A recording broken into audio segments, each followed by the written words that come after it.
நம்மலாம் எந்த ஒரு விஷயத்தையும் தேடி ஆழ்ந்து படிக்காததுனால வெறுமனே யூடியூபர்ஸை நம்பிக்கிட்டே உட்காந்துருக்கோமா. அதனால அவங்களும் நுனிப்புள்ள மேஞ்சு மேஞ்சு நம்மக்கிட்ட கொடுத்துட்டே இருக்காங்க. ஃபிசியோதெரபிஸ்ட்னா என்னன்னே நமக்கு தெரியாது. பொதுவாக கையை காலை அமுக்கி விட்றாங்க அப்படின்னு நினச்சிட்டு இருக்கோம். நமக்கு வலியை குறைக்கிறதுக்கு அவங்க உதவி பண்ணுறாங்க.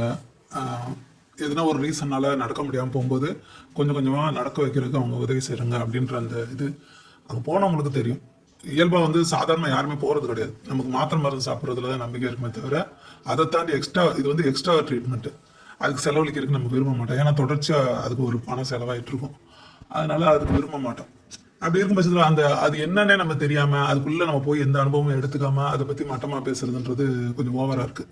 அதை பற்றினா அதை பண்ணிட்டு இருக்கிற திவாகரை பற்றி மட்டுமா பேசுறது கொஞ்சம் ஓவராக தாங்க இருக்குது.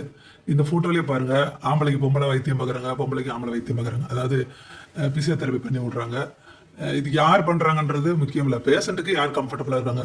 எனக்கு நீங்கள் பிசியோதெரபி பண்ணிவிட்டால் எனக்கு கொஞ்சம் நல்லா இருக்கிற மாதிரி இருக்குது அப்படின்னா அவங்க பண்ணிவிடுவாங்க. அவரே பிபிடியே நிறைய தடவை சொல்கிறார், பெண்களுக்கு ஆள் நான் வர சொல்லுவேன், அவங்க வந்து இல்லை வேணாம் நீயே பண்ணி விடுனா நான் சரின்னு பண்ணி விடுவேன் அப்படி தான் அவர் சொல்கிறார். அவர் எல்லாருமே கேள்வியே கேட்க தேவையில்லை. அவர் துறை சார்ந்த விஷயங்களுக்கு அவர் நிறைய பேசி வச்சிருக்காரு.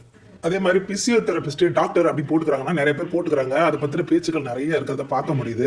ஆனால் நம்ம இந்த ஒரு ஆளை மட்டும் கையில் பிடிச்சிக்கிட்டு திவாகர் டாக்டர் போட்டுக்கிறாரு, போலி டாக்டர் ஏமாத்துறாரு, அது இதுன்ற போலி டாக்டர் சொல்றது தப்பு. முதல்ல அவர் அந்த டாக்டர் கிடையாது.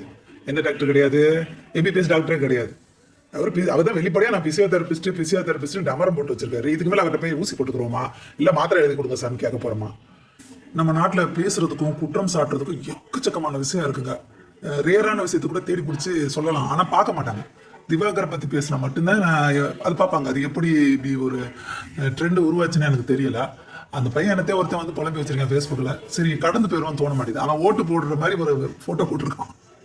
இந்த மனிதன் தான் உன் பிசியோதெரபிஸ்ட் என்று நினைத்துப்பார். இப்படிப்பட்ட ஒருவரை பார்த்து நீ உன் மனைவியை அவனிடம் நம்பி விட்டு போவாயா? ரொம்பவே அருவருப்பாக இருக்கிறது. இந்த ஆள் பிசியோதெரபிஸ்ட் என்று சொன்ன உடனே பயப்படம் தான் நினைவு கூறுகிறது. பார்த்துங்க, ஒரு தனி மனிதனோட வன்மம் பொது வன்மமாக பகிரப்படுகிறது. ஒரு சாதியை சார்ந்தவனோட வன்மம் பொது வன்மமாக பகிரப்படுகிறது. அப்புறம் என்ன சொல்றது?